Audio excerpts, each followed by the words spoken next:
Toto a stojar.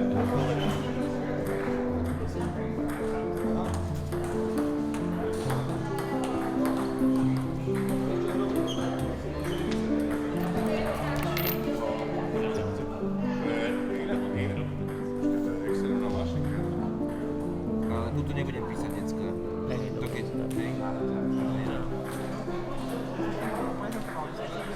Tak poď, prezentuj sa. Môžete si napísať. Meno. Tak môžeš spraviť. Miloš Jakub. Tak je to naozaj že také vzácne, keď každý rok sa takto stretávame a stretávate a že naozaj je to taká akcia, ktorá už tak tu sa zakorenila a na ktorú sa určite tak tešíte. Ale ja chcem vás vyskúšať troška, keď môžem teda, že je to memoriál Františka Tokára. A či viete, kto to bol František Tokár? Viem, ja som si nedal. Ale môžete povedať? No, ak si dobre pamätám, tak bol aj majster sveta v štvorhre. Ja som s ním hral ako mladší žiak, prišiel medzi deti, čiže veľmi sympatické gesto a používal ešte korkovú raketu, čiže to, čo náš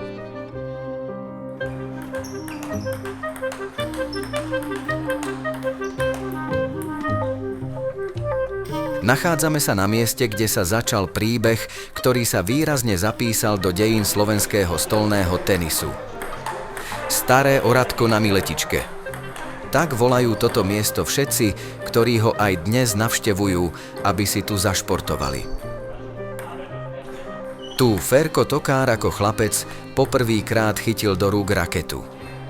A tak práve tu sa zrodila vášeň, ktorá odštartovala jeho výnimočnú športovú kariéru, ktorá ho zaviedla až na svetové športové pódiá.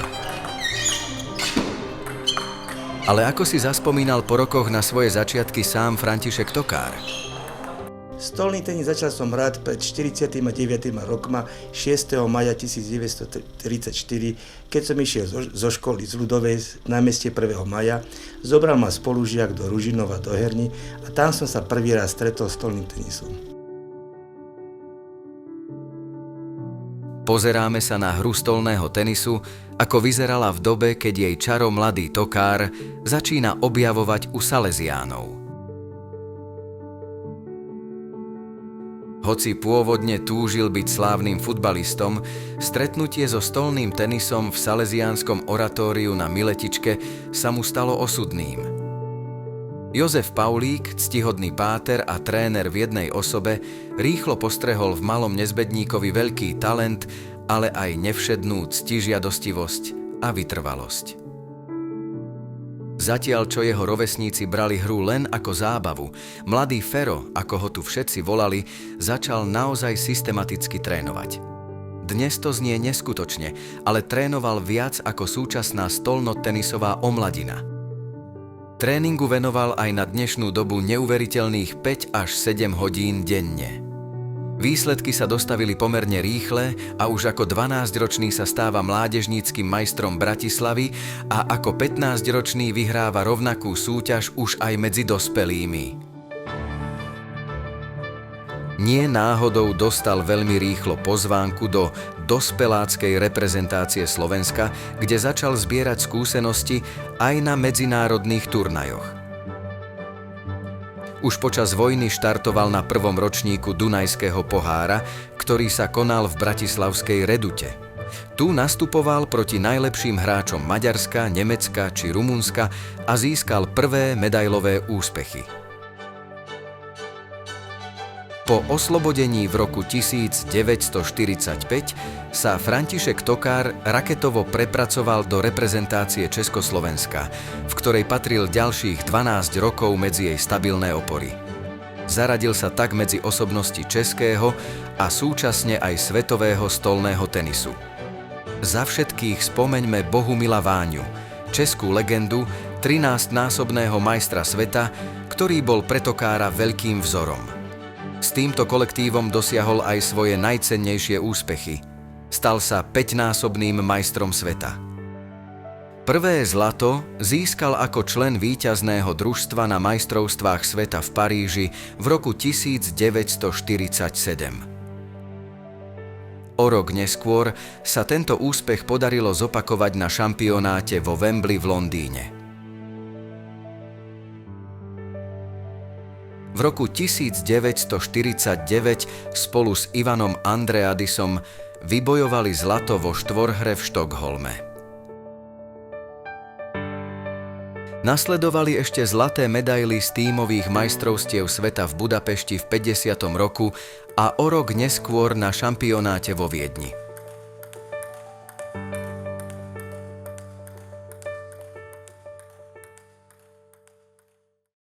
Tokárovo meno zostalo zapísané v histórii stolného tenisu. Vyhral zlato, tituly, stal sa legendou. No za úspechmi sa skrýval aj príbeh človeka, na ktorého si dodnes spomínajú tí, čo ho poznali osobne. Vybrali sme sa za nimi do Národnej športovej haly Slovenského stolnotenisového zväzu, kde trénuje súčasná špička slovenského stolného tenisu a kde jeho príbeh v spomienkach stále pretrváva.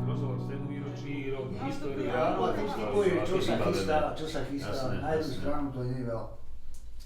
Na dospelých som dal na turnaj jednu stranu a na To asi spravím ja, nie? Však Superligu. Dobre, super. Lebo celé to robíme, tak ja neviem. Ivica, jasné a...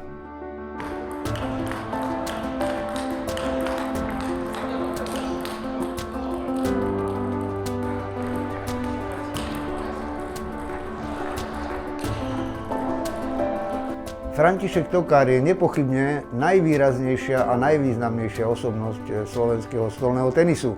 Ba nie len slovenského, ale aj československého a svetového stolného tenisu. 5-násobný majster sveta to je dnes meta, ktorú ťažko môžu dosiahnuť súčasní hráči.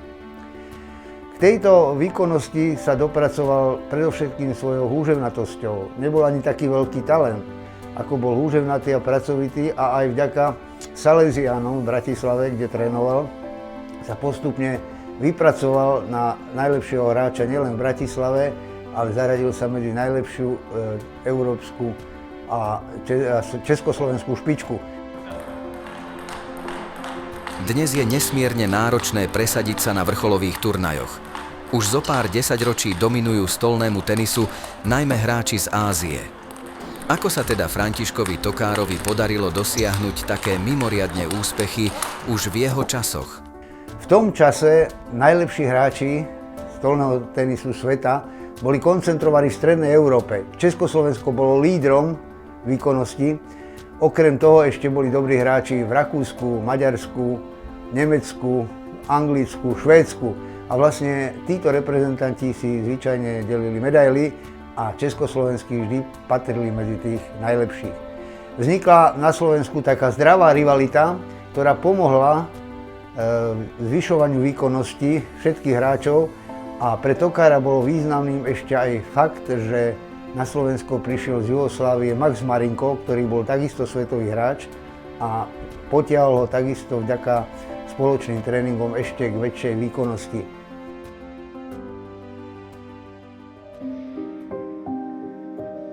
František Tokár vlastne nebol z dnešného pohľadu profesionálnym hráčom, pretože vtedy boli podmienky pre stolný tenis úplne iné, a nielen pre stolný tenis, ale pre celý šport. Tak napríklad, keď sa stal majstrom Slovenska, tak za odmenu ho pozval tajomník klubu na večeru. A keď sa stal majstrom sveta, tak dostal 3 metre kvalitnej látky na oblek. Takže v porovnaní s dnešnými odmenami sú tieto ocenenia, by som povedal, veľmi chudobné. Ale napriek tomuto Františka Tokára neodradilo, pretože v ňom bola túžba víťaziť vždy a všade. Z hľadiska úspechov, ktoré Ferko dosiahol, samozrejme ten odkaz, ktorý nám dával na každom tréningu, pri každom zápase, bola poctivá príprava. To je vlastne asi jediná cesta k úspechu, ktorá by mala platiť aj dneska, aj pre všetkých mladých hráčov. Proste poctivý tréning v maximálnej možnej miere. Je samozrejme, že od tých čas sa ten stolný tenis posunul niekam inde a je to na takej vyššej profesionálnej úrovni pod vedením skúsených trénerov. ale to jedno zostáva stále platné. Pokiaľ ten človek neodrobí tých 4 až 6 hodín za tým stolom reálne s raketou, tak veľmi ťažko očakávať úspech. Tokár bol nielen majstrom techniky, ale aj symbolom vernosti svojej rakete. Veril presnosti, citu a istote svojho úderu. Svoj štýl si uchoval, zatiaľ čo hra súperov sa vďaka novým materiálom začala postupne meniť. Tie materiály boli úplne iné a hrávalo sa väčšinou s tými obyčajnými gumovými raketami, až nás pár mladých, ktorí sme tam boli, tí už skúšali také tie nové, modernejšie materiály. S touto raketou hrajem 32 rokov, je to klasická raketa, dneska s tou už skoro nikto nehraje, ale ja si dovolím tvrdiť, že keď sa s touto raketou hralo, bol stolný tenis krajší, jak je dneska. Vtedy bol taký klasický stolný tenis, obecenstvo malo z toho viac, bola tá technika, boli krátke lobby, dlhé lobby, teraz to odpadlo. No, ja si tú raketu sám lepím, toto drevo už mám 35 rokov a ostal som tomu verný a myslím, že už aj do smrti s touto raketou budem hrať. František Tokár bol dlhé roky nedosiahnuteľnou slovenskou jednotkou. Jednou z Tokárových spoluhráčok bola aj pani Tomasová, s ktorou získal titul majstrov Slovenska v zmiešanej štvorhre. Dnes, aj vo svojom veku, stále odovzdáva svoje skúsenosti mladým hráčom. Spýtali sme sa jej, ako si na tento úspech spomína. S Ferkom Tokárom sme šli na majstrovstvá Slovenska do Košíc. A spolu sme išli jeho Fiatkou malou, aj s ďalším významným hráčom, Štefanom Kolarovičom. No a potom v Košiciach sa nám podarilo zvíťaziť. Takže to bol taký jeden z mojich veľkých úspechov. V tých mixách som bola, myslím, hodnotená ako jedna z najlepších hráčok.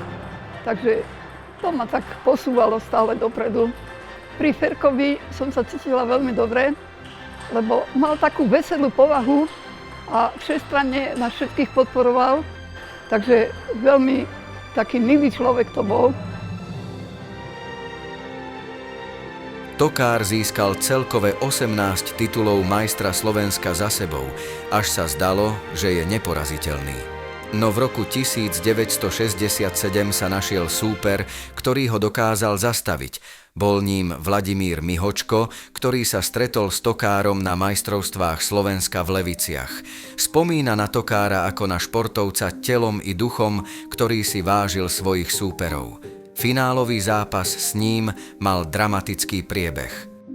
Zápas pre mňa sa, alebo stretnutie nevyvíjalo priaznivo, prehrával som 0-2 vo finále. Podarilo sa mi zrovnať na 2-2 a v rozhodujúcom 5. sete som dokonca prehrával 18-13, no ale záver som mal šťastnejší pre mňa a rozhodujúci set som vyhral 22-20 a nakoniec som sa dozvedel, že sa mi podarilo prvému hráčovi vlastne na Slovensku po jeho víťaznom období a úspechoch aj na majstrovstvách Slovenska, že sa mi ho podarilo ako z nolata, vyhral som majstrovstvá Slovenska. A po majstrovstvách Slovenska, keď som vtedy zvíťazil, tak ja pán Tokár a on hovorí, ne, pre teba som Ferko, teraz mi vyprávaj Ferko. Hral som majstrovstvo Slovenska v handlovej, 15 hráči na 3 sety, každý s každým za jeden deň a vydržal som to, mali sme kondíciu, ale zase tá rýchlosť nebola taká, viete, človek si mohol odpočinúť a nebola taká veľká špička, jak je. František Tokár zostal stolnému tenisu verný aj po skončení aktívnej kariéry. Pôsobil v slovenských kluboch, vychovával talenty, organizoval súťaže, šíril lásku k hre medzi mládežou. Stolnému tenisu ostal som verný ako tréner, vychoval som za mojej trénerskej kariéry reprezentanta bývalého Kolaroviča, ďalej takých dobrých slovenských hráčov, jak bol Dugovič, Eliáš. Hrával som v Košiciach, potom som hrával za Plastiku Nitru a vrátil som sa späť do Bratislavy. Teraz momentálne pôsobím v Rapid Bratislava, kde ešte stále hrajem. Máme taký klub veteránov, ináč hrajeme to dobre a ja ešte aj dneska som tak 50% činný.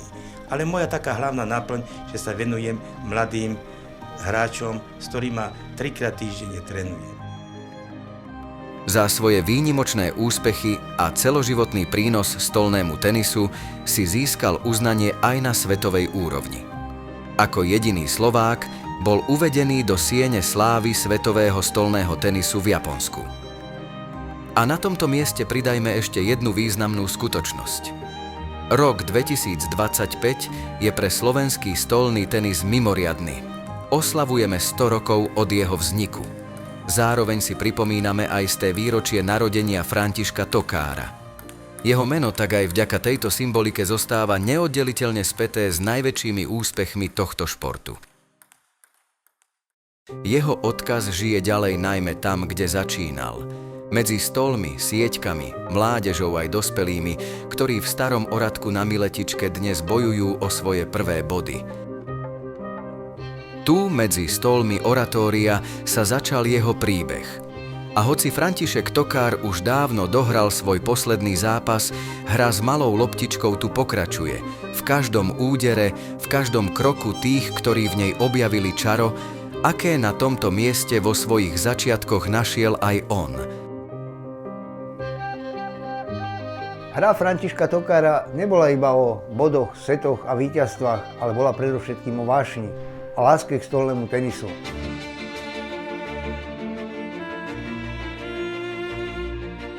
Odkaz pre budúcnosť, hľadajme talenty, zabezpečme im kvalitnú prípravu, aby sme sa vrátili do čas slávnej éry Ferka Tokára.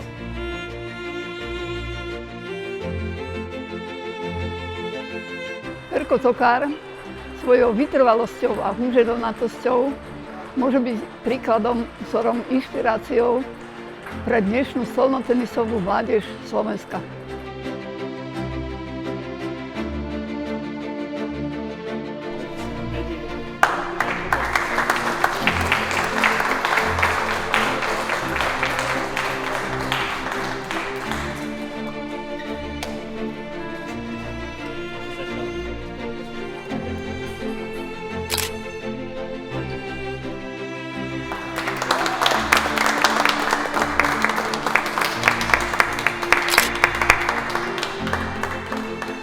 Športové trúfy Ferka Tokára prišli v období, keď stolný tenis začal písať veľké príbehy a on napísal jeden z nich.